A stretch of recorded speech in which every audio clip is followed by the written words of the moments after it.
Hello, listeners. This is Lee Price. This is Will Ford from Football 365. And you're listening smartly to At the Bridge Pod, a Chelsea FC podcast, although I would describe it as the Chelsea FC podcast. Magical from Eden Hazard. Mata into a trap. What about that? Ivanovic! In the middle, it's just behind him, but it's taken by Hakim Ziyech. Matic with the ball driver. Matic takes the net off. Palmer, João Pedro, it's three, and Chelsea are running away with the FIFA Club World Cup final. Hat-trick hero, Cole Palmer wins an epic, sensational game. It's time for another episode of At the Bridge Pod, your number one Chelsea FC podcast. Coming up on this episode, we have 3 games to review today. Let's just kick it straight off right away.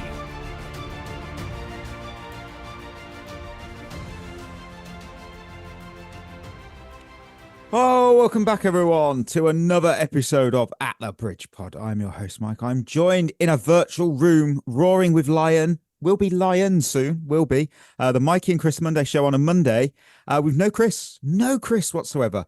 But the man, the myth, a already bona fide At the Bridge Pod legend, Tom. Tom's here. Berth will join later. But Tom, you're very much loved on the good old Discord and on Spotify comments. A lot of praise for you. A lot of praise. A lot of love. Wow. Yeah. Well, just thank you for the love. It's a bit weird for me, but it's very, very well received. Oh, there needs to be an agenda. You just have to get the agenda going. But what moments of the weekend? Doesn't have to be football. Could be anything. So I was I was a best man at a wedding on Saturday. There was a group of us. He won't listen because he's a bloody West Ham fan, but congratulations to my friend John. But one of the other best men, Craig, I know listens to the podcast. So shout out to Craig, who managed to get a Chelsea reference in the best man speech. So fair play. What was the reference? He's a West Ham fan, so we managed to, he did a toast and then ended it with "Up the Chelsea," and it got a good laugh. So it was good. It was good. Well, to be fair, that was probably a great wedding. I'm looking forward to the one wedding, the Robert Sanchez one. Saved the date. I've saved it. What I did do, everyone knew. I couldn't stop talking about it on Thursday. I did head down to Weston-super-Mare on Friday night. It was straight from work with my girlfriend and spent the whole weekend down by the coast. It was genuinely, if you've seen it on Instagram, listeners, it was spectacular. It truly was. I already missed that sea breeze and atmosphere, and honestly, I've got no complaints. Temperature was perfect. The hotel was lovely, and many stories, many memories to come away with. And you know what? I'm going to share one because it's a good one. It's a good one. And it'll end where everyone's going to have a good laugh at me. So it's coming up to about 7 p.m. This was Saturday night. It's coming up to about 7 p.m. Both of us are absolutely starving. And you're at the seaside. There's only one acceptable meal when you're at the seaside, fish and chips. So we head to this fish and chip shop that I know quite well down there. And we both get our orders. I've gone for scampi and chips. She's gone for her halloumi and chips. And normally waiting 15 minutes for food isn't that bad, is it? When you're absolutely starving, that turns into like an hour. So eventually we've got our food and we're thinking, finally, some food. We're starving, can't wait. We've walked down onto the beach. We found ourselves a lovely picnic table. It's perfect. The sun is starting to set. You've got a lovely view of the sea. We've got our fish and chips. We sit down on the bench. And then it starts to feel a little wrong on this bench because it did start to move just slightly and then a little more. And then wham, the entire bench flipped backwards and we're both on the floor, flat on our backs, legs in the air. We're like two turtles. And honestly, it was one of those where we just lost it laughing. People nearby did ask if we were all right, which was really nice. But it was just so stupid. It was so slapstick. I wouldn't have blamed anyone for laughing. I really wouldn't have. It was truly comical timing. But the chips did survive. I think that is important to note. I was absolutely covered in about a quarter of the beach though, because I'd put sun cream on from earlier and it stuck all to my legs. So yeah, nice sunset, fish and chips, a romantic evening, and I ended up in sand like a tortoise. A tortoise. But the scampi was lovely. It was really worth it. So yeah, it was. I can't wait to go again. I can't wait to go again. Hopefully with less sand. Shevva, I need to start calling this segment something because I know people are going, oh, no, don't. We're going to go shooting some shit, but I don't think Spotify ain't going to allow that. So someone's going to have to, some listeners think up something that we can, call the segment. So Shevva, shoutouts. Mads, love Mike for defending Lavia for months. You and I must be the Danish relation. Everyone else, bro, doesn't even want to play football. Lavia today, 90 minutes. Mike, you've waited long enough. Time to collect your apologies. Oh, mate, I'm still busy collecting my Sanchez apologies. I've got a long, what was it? Cabinet. There we go. Filing cabinet of those. Tyler, Kiwi living in Australia here. Would say that Western Sydney are about lower half League One, top League Two. And that could be a little bit kind to them. You know what? I still don't know much about Western Sydney Wanderers. I'm tempted to do a career mode on though. That's something. Nice. I just don't know. I don't know a lot. I'd be interested to see. I've always wondered. I should really do those when you can move teams in career modes and see what they do in different leagues. So we'll round off with Jack. Chris describing his son on their day out sounds like he's talking about Enzo's Chelsea career player, not our former head coach. Although, saying that, my statement applies to him as well. I will find all out about Chris's adventures on Thursday's show for certain, because I'm sure that is always worth tuning in for, always. Thank you, though. Thank you for your reviews, your support, everything you throw into those comments. We do appreciate it. And if you want yours read out on the next one, just head over to Spotify, drop one in the comments, and you might get read out in the next one. So with that, we are going to hit some absolutely mind-boggling news. There was nothing. So I am now scraping the barrel because half an hour ago we found out our League Two opponents in the southern half of the League Cup draw, second round. We've got Luton Town. We were getting closer and closer. We were one of the last balls out of the bag. And I was gutted because I really wanted Spurs. Just because I just wanted Spurs. I don't care that it's early to get a Premier League team. I just want a good game. Luton Town at home. What do you make of that, Tom? Luton Town.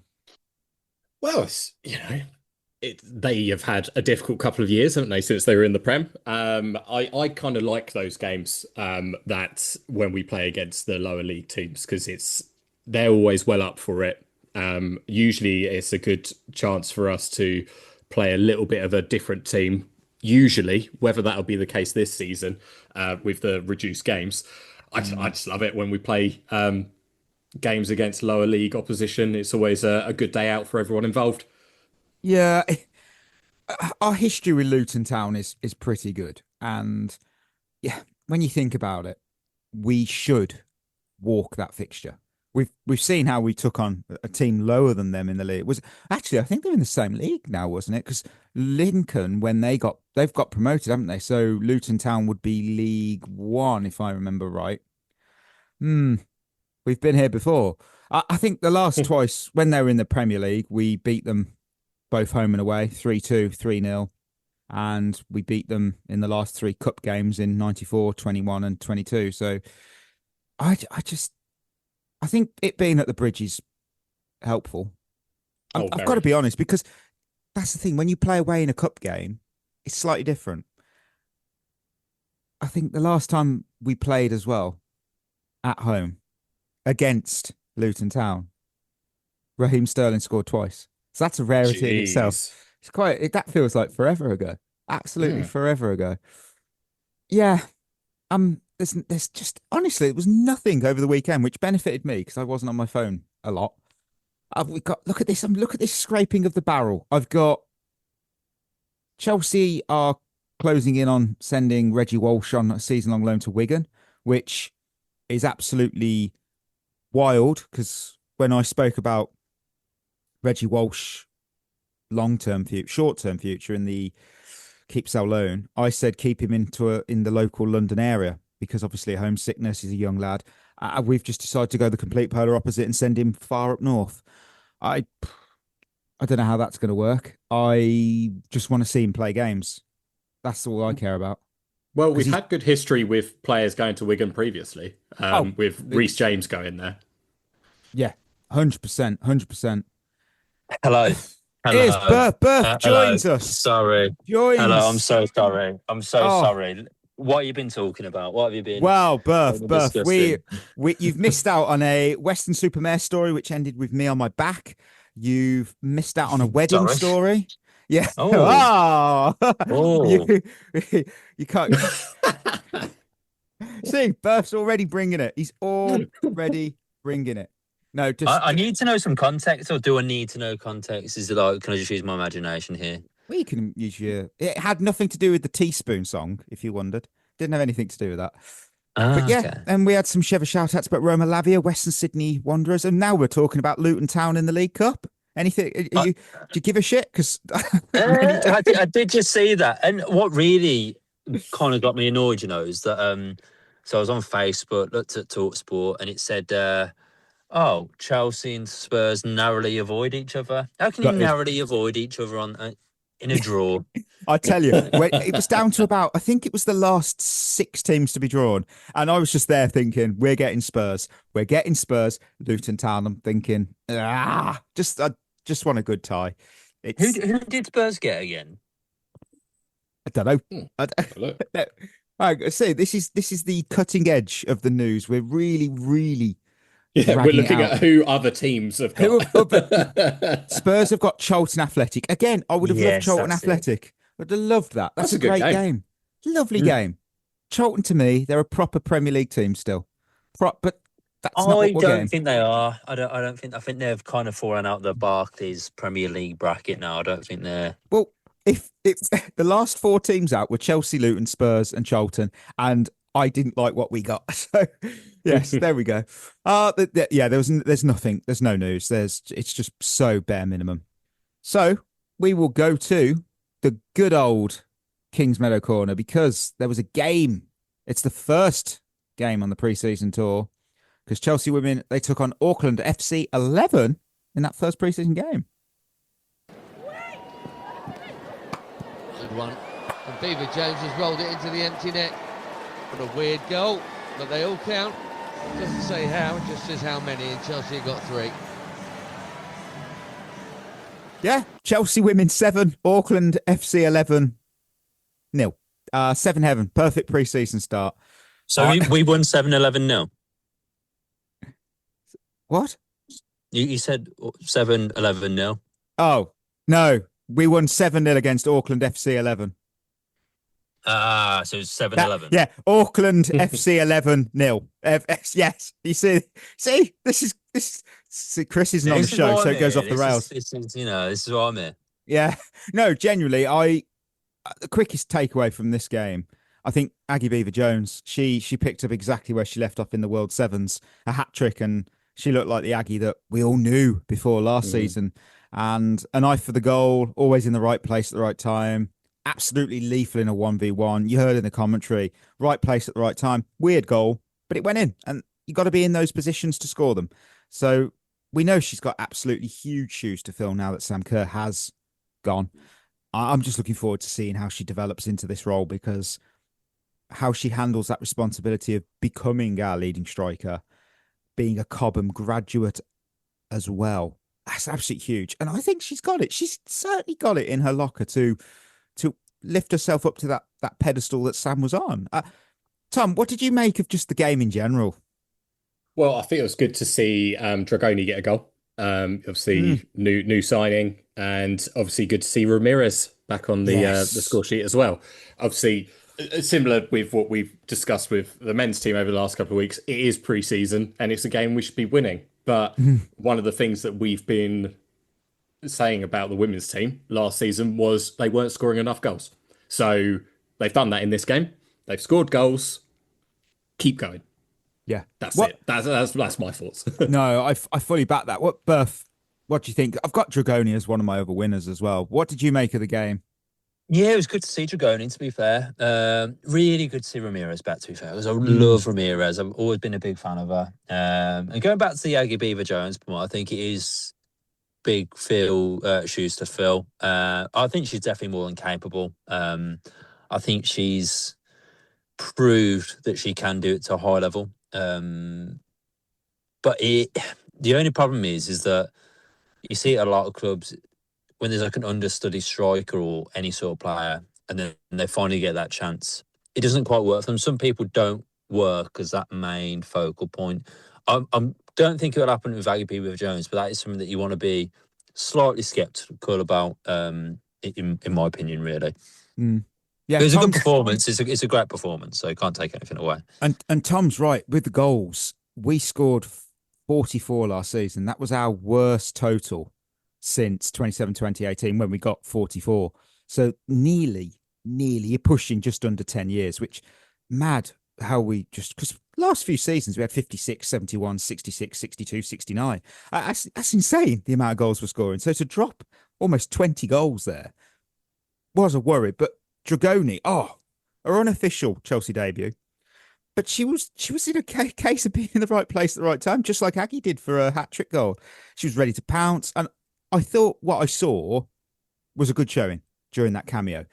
She could be one to watch this coming season. I think I've basically spoilt one of my predictions for Thursday when we do a preview on the women's team, because I think Julia Dragoni could be something to watch.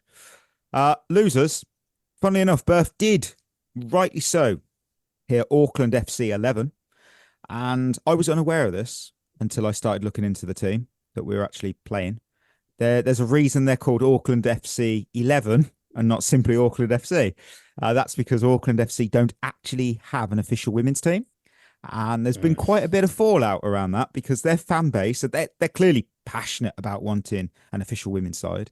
And from what I found, the push to establish Auckland FC women is, well, it's coming more from the fans and the club itself, more so than the league.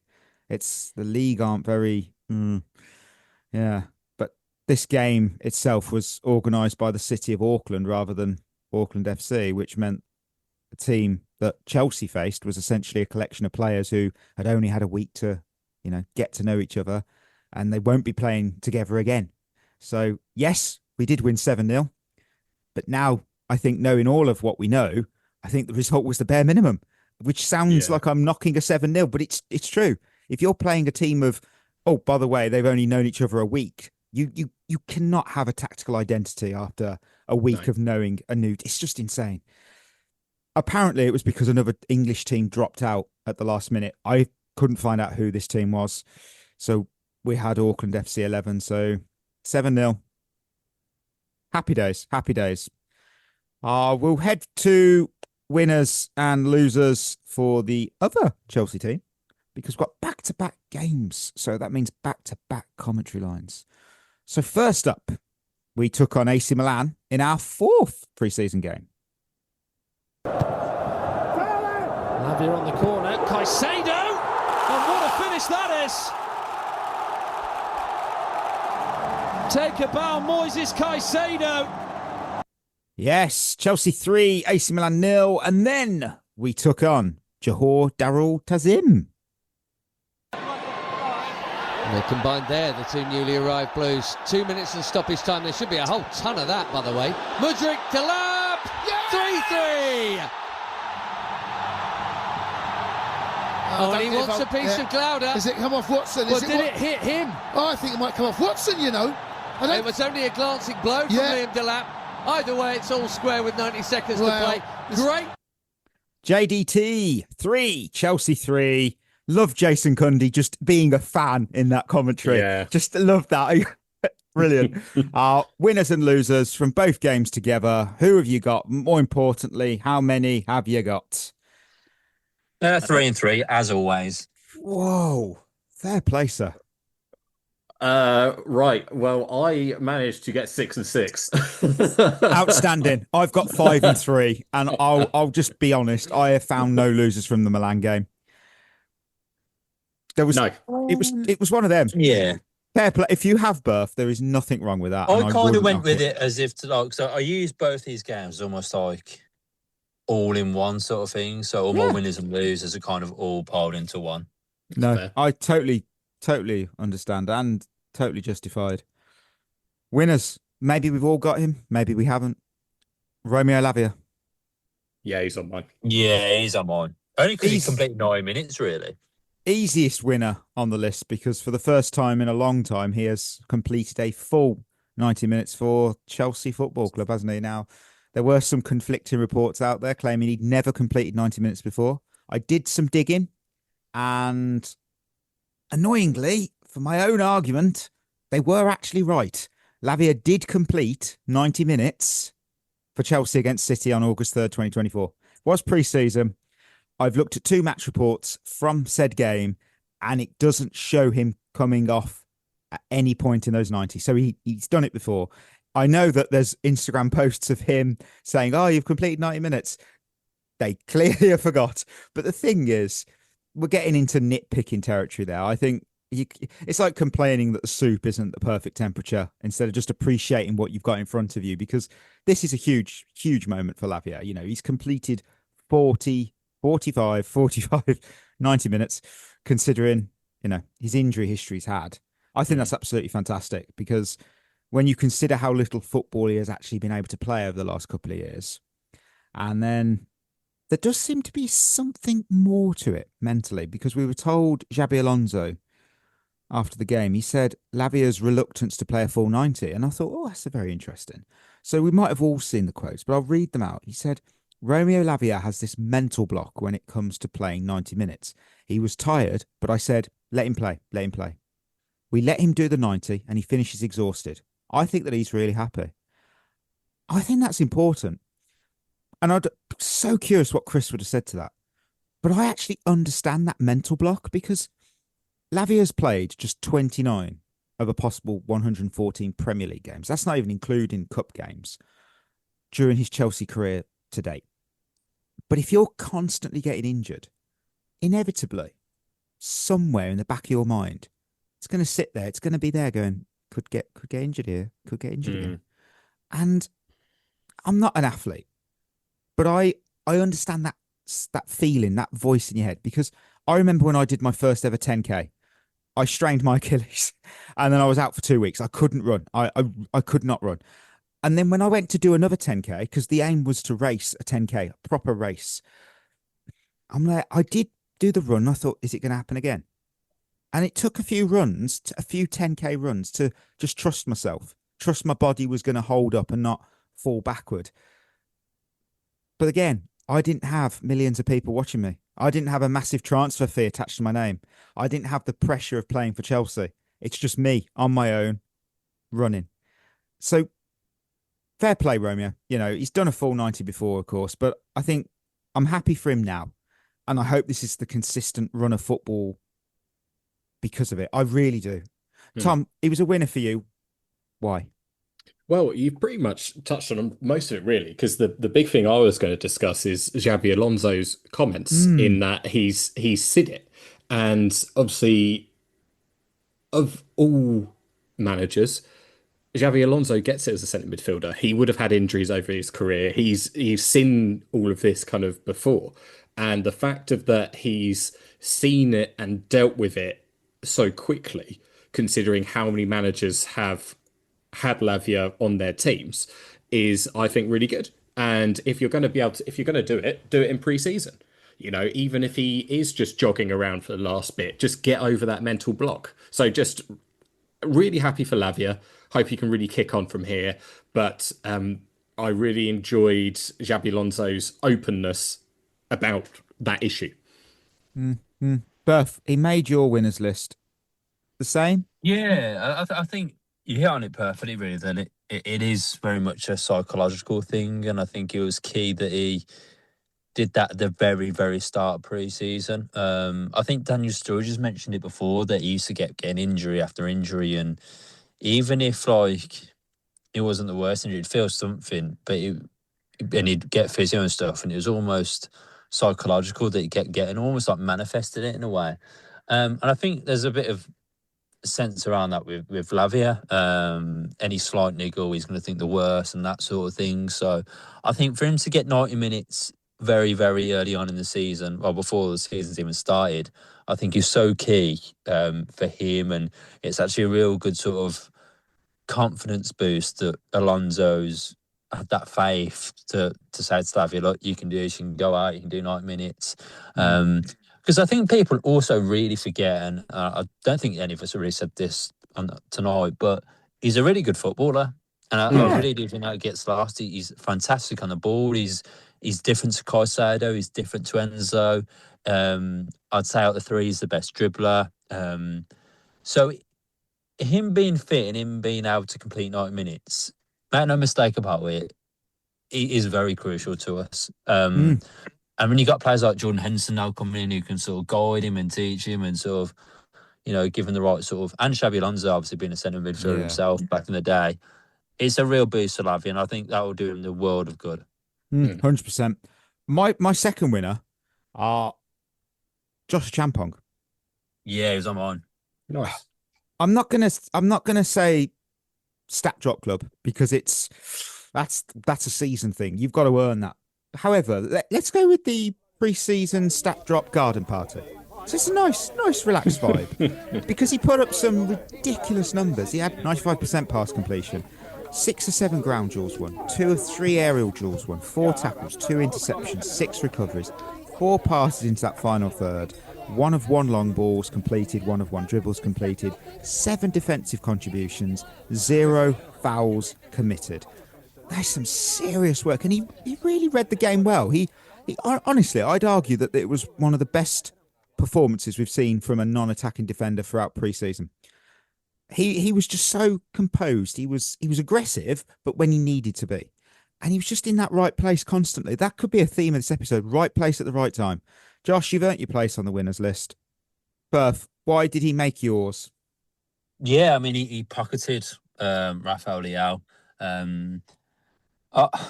I do think, this could be controversial, but I do think Rafael Leao is probably one of the most overrated players in the world. I don't think that's controversial. I don't think that's controversial anymore. No, some people online will say it, but I do think Josh played really well. Read the game superbly. Passing was on point. I always think he looks better on that right-hand side rather than being more central, personally. But he played really well. I just think this is another one where it could be a massive season for him, and when we've got a lot of defenders, him putting in that performance would have done him the world of good. So it's great performance, really. Can't really fault him. You know what's funny? I could see Rafa Leao in 2 seasons' time playing for West Ham. Just something about it. Wow. Because he has wanted to leave Milan this summer. That was quite obvious and evident. And the only clubs that were actually in for him that we know of were Turkish Super League. Now, it's a great league. You'll get paid and you'll be probably in the Champions League, depending on if one of the big 3. You know, we've seen Salah go over there. We've seen Darwin Núñez go over there. But the thing is, no super teams. You would, consider maybe top 5 Premier League, top 2 French, pushing it, I suppose. They're top 3 Spain. No big teams have gone for him. I just can see West Ham. I can see him in a West Ham kit. I've just got it in my head. It's wild. I've got it in my head. We'll put a pin in that one. Who's your second winner, Tom? Well, for his performance playing on the other side of defence, we've spoken about him so much already, but Palestra. I was really impressed with him on playing as left wing back against AC Milan. I thought he had a fantastic game. Yeah, he's on mine. He's on mine as well. Why was he on yours, Berth? I think I said this comparison the other day. I think he's like a more nimble Marcus Alonso. Yeah, I see it. Because obviously he's done a few turns, he's done a few tricks. I think he's quite strong and quick and powerful. And he can play on both sides, which is really handy. What's good about him, what I noticed, he was actually coming inside a lot, which is very, very useful. I think his finishing may need a little bit of work in his Yeah. sort of end product, but I do think that attributes him to being on his weaker side more than anything. But he's probably been our best player of pre-season. Oh, 100%. He was on mine in an honourable mention, because I had so many winners from the Milan game, but he had another world-class game against AC Milan, and not to put him on here would have just been wrong. It's just not how I viewed the game. I've already waxed lyrical about this man so much. I've run out of wax to lyric. I'm running out of adjectives to him, because what a signing.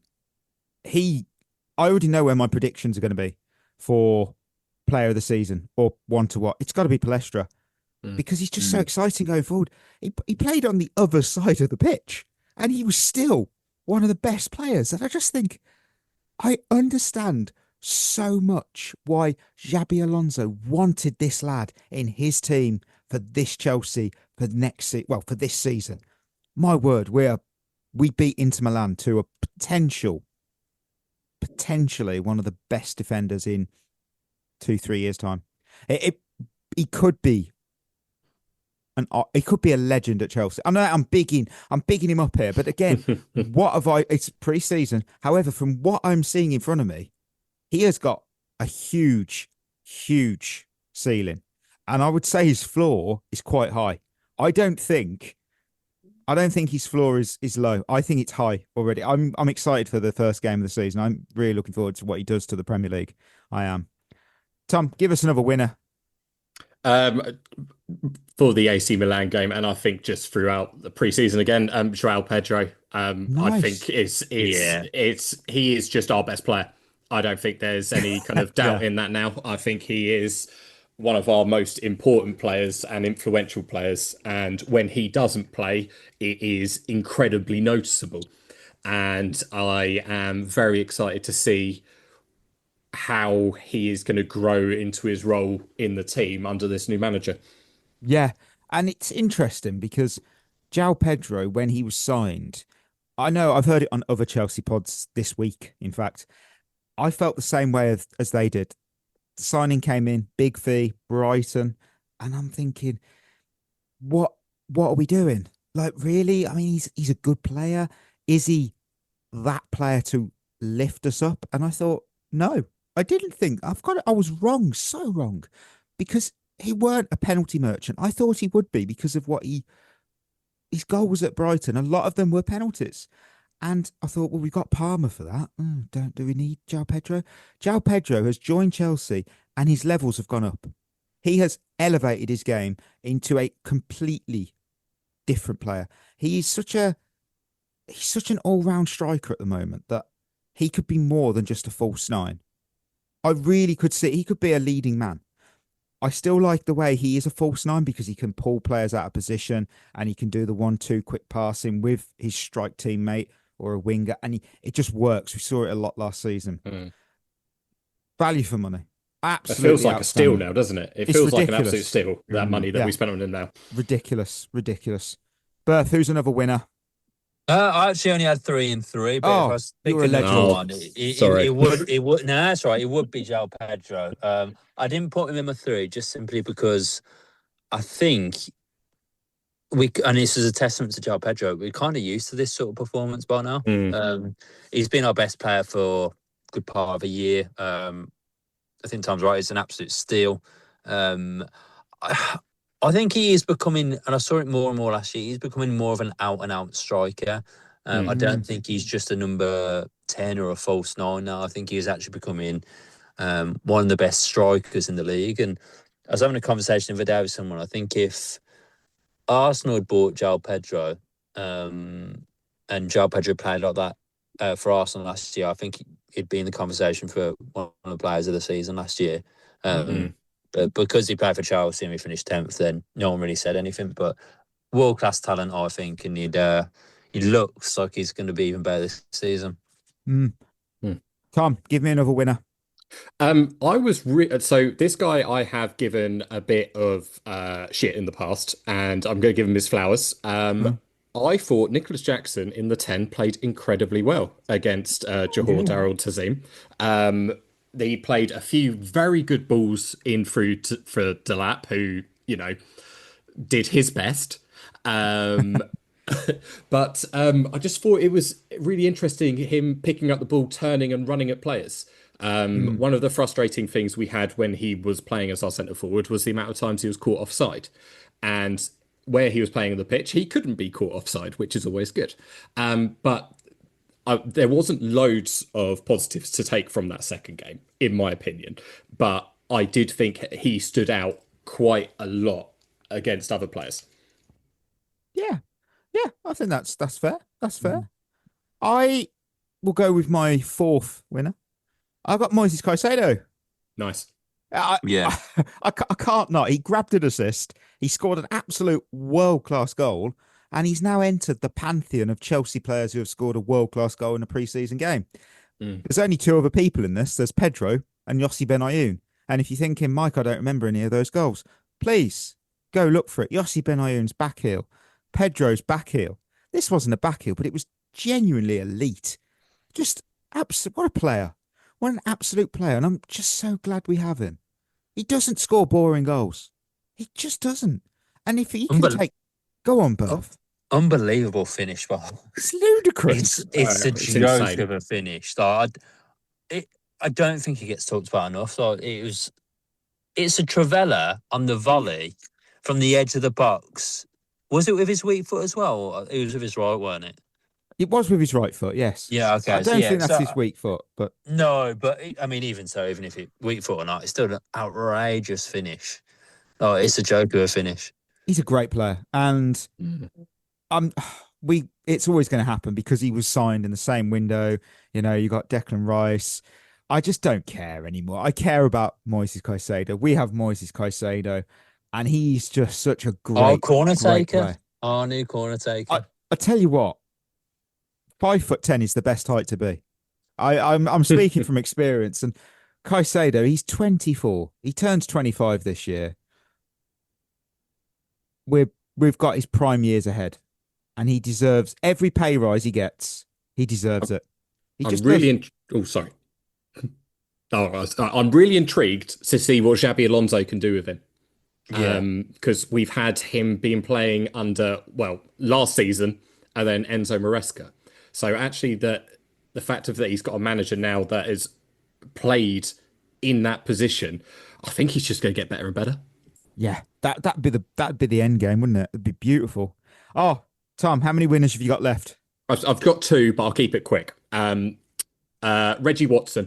Yeah. I thought he came on in that second game in a volatile game.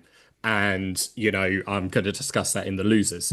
Came on, cool head until, the right time to not have a cool head and to celebrate in their faces when we scored the equalising goal at 16, I think was fantastic. I've been really impressed with him. The youngsters have been fantastic throughout. But he is one for me who has really caught my eye. I agree. He's an exciting. Again, we've got so many exciting young players. We always do at Cobham. We do. However, I tell you what's really funny.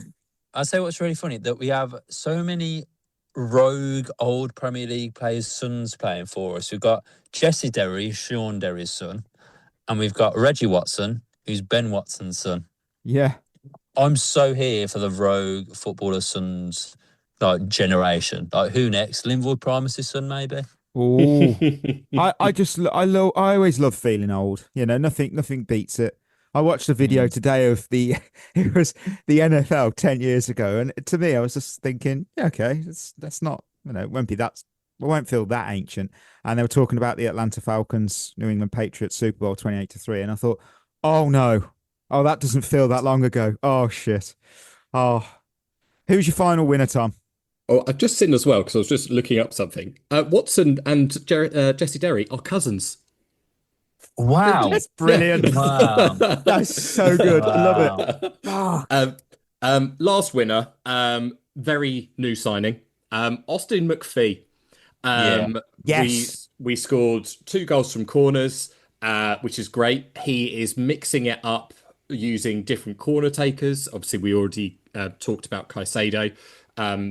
taking corners, and obviously in the other game we had the likes of Esteval kind of whipping him in. But him sticking up for the team in that second game, again we'll talk about it a little bit later. Seems like he's a really good addition to the backroom staff. Yeah, I've got that clip. Yeah, shut the fuck up. Oh, and we scored from a set piece a couple of times, I think. So it's working. What a release fee. That could be the signing of the summer. He wasn't the signing of the summer this season. He might be for a club if they get him. He wasn't the signing of the season last summer either. But I do have Liam Delap because 2 goals is 2 goals. Whether from that penalty spot or not, you still got to score them. You've still got to score them. And he did. And 2 top-class penalties. We praise, well, we don't, but many do, Harry Kane for his penalty style and his goal scoring from penalties. But Delap, he won the first penalty. He fucking hell. Later on, he then had a 1v1, managed to put the ball wide. I don't know how he doesn't get on target because Jason Cundy said the same. How I thought it was saved by the keeper. Somehow, no, it went wide. I just, Liam, please, just could have had a hat trick. Could have had a hat trick, and alas, we do not. So that's it. Winners from both games is over, which means we get to go straight to our good old losers. I, of course, have no losers from the game against Milan. So all mine are from JDT. But Tom found a lot of losers today. So Tom, what have you got? What have you got for me? I will preface this in that not all of them are players. So there's other things that I'm discussing over this. But the first one, not even just for these games, Tosin. I think he's had. I didn't think there was much chance of his stock getting lower at Chelsea over a pre-season, but I feel sorry for him because it has. Having the captaincy taken away from you and given to essentially a kid is embarrassing, but the way you conducted yourself in that second game and the performances as a whole over pre-season have not been good enough. And I don't see a world where he should be playing another game for our club. Yeah, he was one of my losers. He got exposed. He got exposed in the game. His decision-making wasn't great. His lack of pace, that was an issue. And then when he had to turn and chase his man, you could just see it. You could see the problem. And that is my concern if we play a high line. If you're going to defend that high up the pitch and Tosin's in there, look, teams are going to target the player they believe they can expose. That's Tosin. And if he can't turn, if he can't recover and deal with the situation, they're going to just keep attacking that space. And that you'll get punished. I've said it before during the pre-season. This game has only reinforced my opinion. We just got to move on. Benfica are interested. Maybe it'd be great for him. I've got no ill will. He served a purpose, free signing. But it's just not the level we're trying to achieve. Berth, did you have him as a loser? Yeah, I had him as a loser. I agree. I mean, I think, he's a free transfer, but I think sort of with all the players that we've got at centre-back and all the options in defence, I just think it's time for him to move on. And he looked poor. He looked way off the pace. And when you look off the pace in pre-season, that's never really a good sign because I think, you've had a rest, you're coming back, you want to be fighting for that shirt, you want to show why you should be staying, and I just don't think he did. And it is a shame because he seems like he's a good character to have, and the players clearly like him, but I just think quality-wise and where we want to be, I just don't think he's there. So, yeah, I think he'll be gone soon, unfortunately. Oh, Tom, give me another loser. So you could score 2 goals, but that doesn't mean you've had a good game. Liam Delap. He's on mine as well. Wow. Thank you, Tom. And no disrespect, he scored 2 very good penalties. If you're a striker playing in the Premier League, you should be able to score 2 penalties. I know it's easy for me to say. I'm just, a fan who watches it. But some of the other play in that game, he got another yellow card for dissent. It just, when you compare the two games and the forwards that are available, it just, I don't see. I can see how he could improve, but I just don't see how he's going to improve to get to the level that we would need him to be beneficial to our club moving forward. Yeah, I'm not going to say he should be our backup striker. 2 penalties is great. I'm happy for him. It's not going to change what I've seen. That's absolutely wild. I've said how many times pre-season, mid-season, apple bobbing season. He's not Chelsea level. I want him to do well for his career, because that's great for him. I want everyone in life to do well. For him, I still think Ipswich Town. Back to Ipswich Town. I think that'd be a great move. Berth, he was a loser for you. Why? Have you watched him play football? I watched extended highlights, let's be honest. No, look, at the end of the day, I really wanted it to work with Liam Delap because I still think he's got all the attributes to be a very good player. He's just not shown at the moment. His first touch is off. He's getting yellow cards. He's not showing any progression.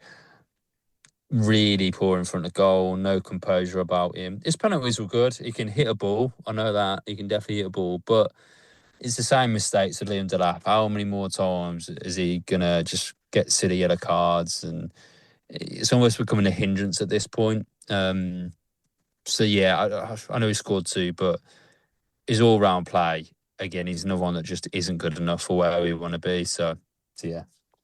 Fair enough. Tom, give me another loser. You've got 6. Sorry. This is actually, I've got 6. I'll do a player, then I can actually lump all the rest together in a bit of a mini rant. Wow, go for it. So the last one, I feel a bit bad for it because he's actually been a winner quite a few times over the pre-season for me. But Asugo had a nightmare game against Johor Darul. He just looked way off it and looked quite exposed. And considering how impressed I've been with the other games, it's, he's still young, and I appreciate he hasn't played a lot of football over the last kind of year, but it was a bit of a stinker. Yeah, he had a difficult 90, didn't he?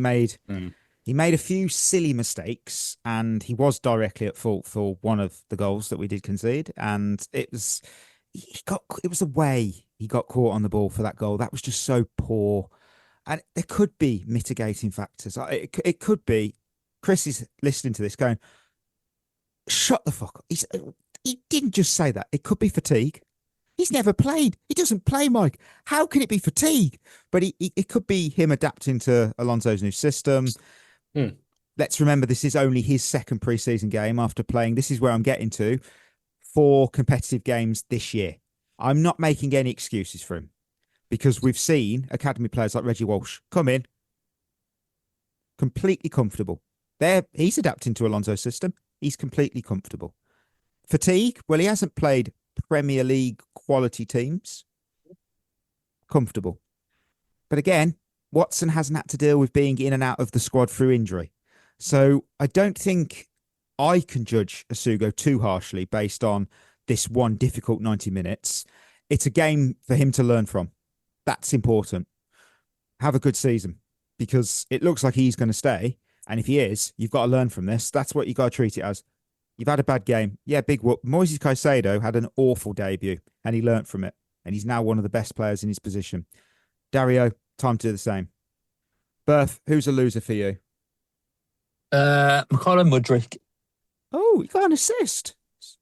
Yeah, but it's the same problems, isn't it, really, with him? I'm not expecting anything because he's obviously been away for a while, but I just think he's not... Is he ever going to be really a starter for us now? Are we going to keep him around? Is he ever going to improve? There's so many questions I've got about him, and it's like, it's still something not quite right about him still being at Chelsea, and I know that would be a bit controversial, but I don't know. It's just something about it. I don't think he looked great. I don't think he looked sharp. Again, another one I didn't think he proved a point as to why he should start or be in the team or even in the squad. So I just didn't feel right watching him almost. And look, I'm happy to be proven wrong. I'm happy for him to, be a good player for us and that. But I think I need a bit of time regarding Mudryk. Berth has planted his flag for FC WADA. He's on the World Anti-Doping Organisation. He's one of them. Yeah. He's supporting that team now. Cheats should never prosper in no matter what sport or way of life. Allegedly. Allegedly. Oh, my word. Chelsea FC versus WADA FC for next season's pre-season game. My word. Oh, Tom, who's another loser for you? I've got one left. Right. Do you want to do yours or do you want me to go on my rant? I've got the entire JDT game. Oh, okay, that's one of my losers. What the hell was that? What was that game? So I've got them, the referee, and the pitches for the whole thing.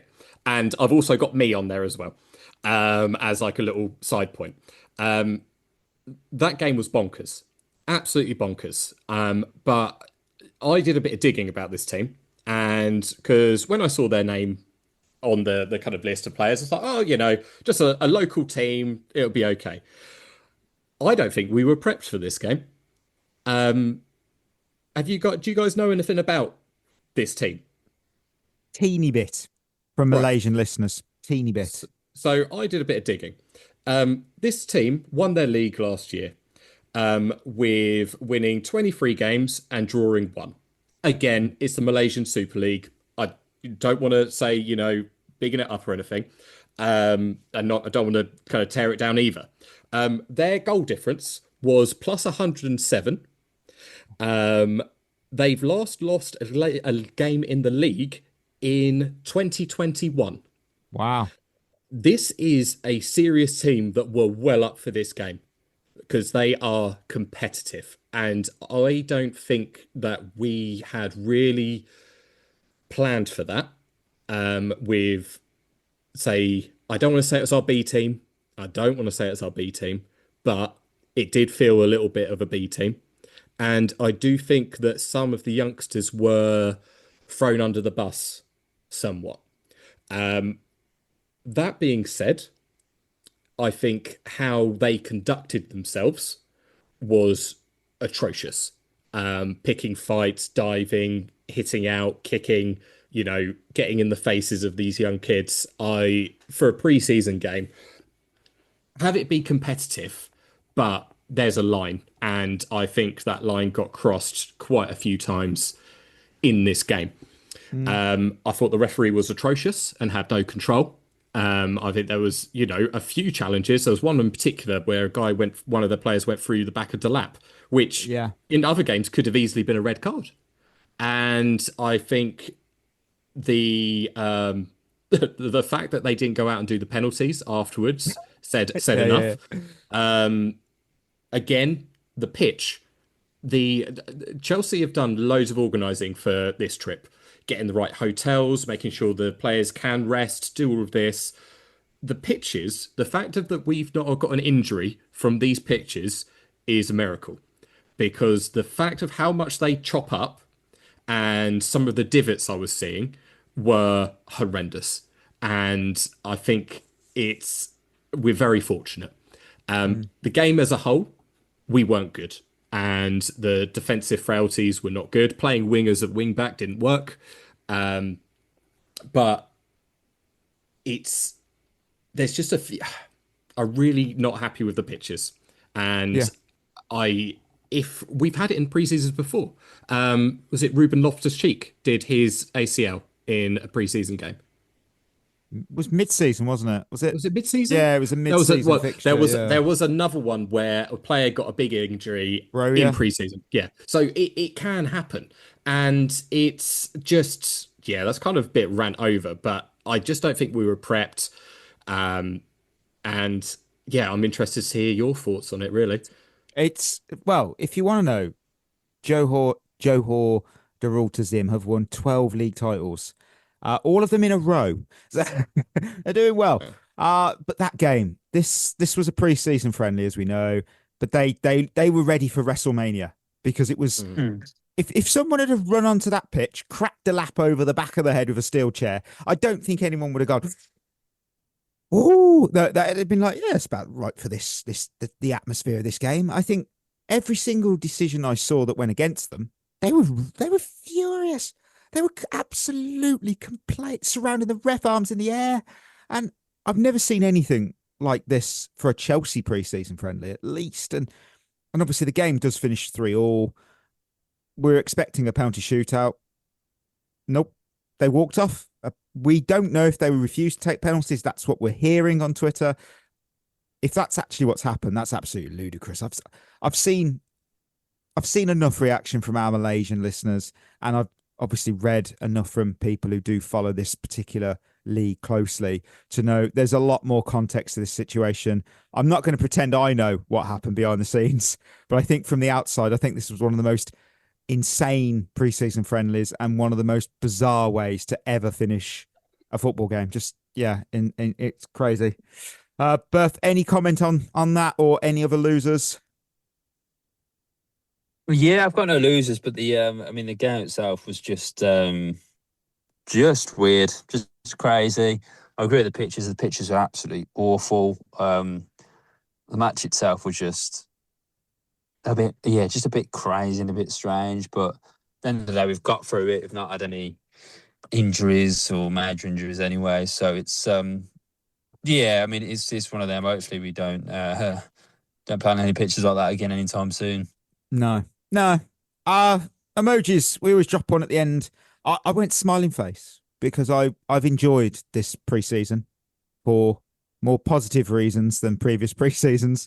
I've seen a lot of good stuff, seen some negative, but the main thing is what I've seen positively excites me for the new season. Tom, where have you landed? Where have I landed? Well, I thought for I don't know. It's a difficult one. I'm actually just scrolling through my phone looking at emojis now. I've been there myself. We've all done it. And I write the script and somehow I forget stuff every time. If there's a punching one, I'll go for that for the second game. There is a boxing glove. I'm pretty sure there's a boxing glove emoji. I'll go for that for the second game. What about you, Beth? What have you got? I'm going to just go for a thumbs up because I think there's been sort of good points, bad points, proper pre-season, but overall I think it's been pretty positive. So yeah, it can have a thumbs up. Fair play. I like that. Fair play. Yeah, well, that's it. That's our pre-season pretty much done and dusted up until Saturday this week. We've got a 2 p.m. kickoff against Real Sociedad, Xabi Alonso's former team. So I think tickets are still available for that if you want to go along. I don't know what I'm expecting. I don't even know if I'm going to watch it live. It's not. I've watched a couple. I think, what games did I watch live? I think I watched Chelsea Spurs, and I think I watched a bit of the Juventus. No, I didn't because I was at work. I remember that. But we've come away with no injuries, and I think that's important. I think that's what you got to look at it, because it could have been so much worse. You know what? We will go for a quick game. I eat arse. You a fan? Oh, I'm partial. No. I just admitted you're a fan of the flag. Oh, sorry. Steve Sidwell stamp collection. And today, what is my wording today? Awful. Today's theme is pre-season pricks, because every player today has been sent off in a pre-season game for their team. It's a special achievement, and it's inspired by Anthony and Alex Scott, who both saw red for getting into a brawl over the weekend. So to kick us off, I've got Anthony, 4 clubs. I'll go to, you know what, Berth, 4 clubs. How many do you think you can name of Anthony's 4 clubs? I'll go with 3. Tom, can you do all 4? That 4th club that's eluded Berth. No, I can only do 3. Berth, you know the clubs. Go, name them off. So I'll go Ajax, Man U, Yeah. Betis. Yeah. And I think I weren't sure, but I think it's Sao Paulo as well. Oh, outstanding. A bit of a showing off there. You were humble, but you showed off in the end, and fair play. Fair play. Tom, you've now got Socrates, not the Brazilian, the Greek former Arsenal player. Oh, the centre-back. It's obvious what club it is. And he got sent off against Real Madrid in 2019. He's had 9 clubs, though. 9 clubs. 9 clubs, really? 9 clubs. We've got one for free. Well, I could do 4 off the top of my head. Not bad. Berth, can you do more than 4? I could probably do 5. Any advancement on 5, Tom? Absolutely not. Berth, I want 5 clubs, please. Arsenal. 1.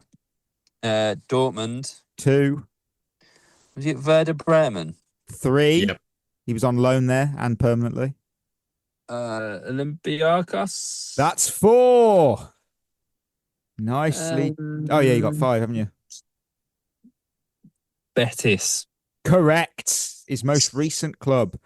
He started his career at AEK Athens. He went on loan to Niki Volos.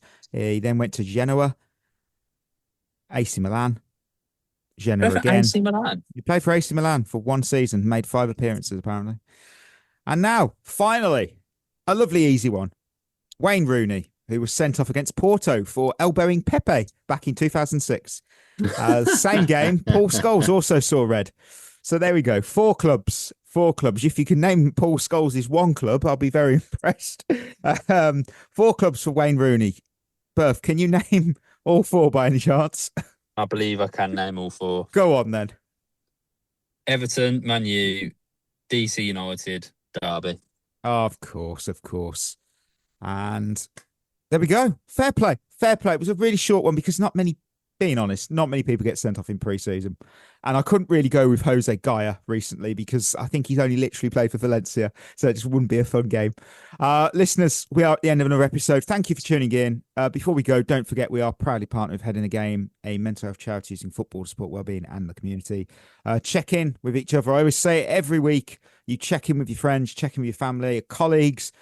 Life is all about teamwork. Just look after each other out there. It's important. And of course, if you want to know more, you can find out that at headinthegame.co.uk.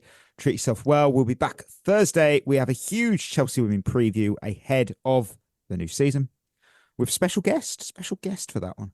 So till then, that will be us signing off. You've been listening to At The Bridge Pod, a Chelsea FC podcast. Follow us on Twitter and Instagram by searching for At The Bridge Pod. And if you're listening on Apple or Spotify, leaving us a review is always appreciated.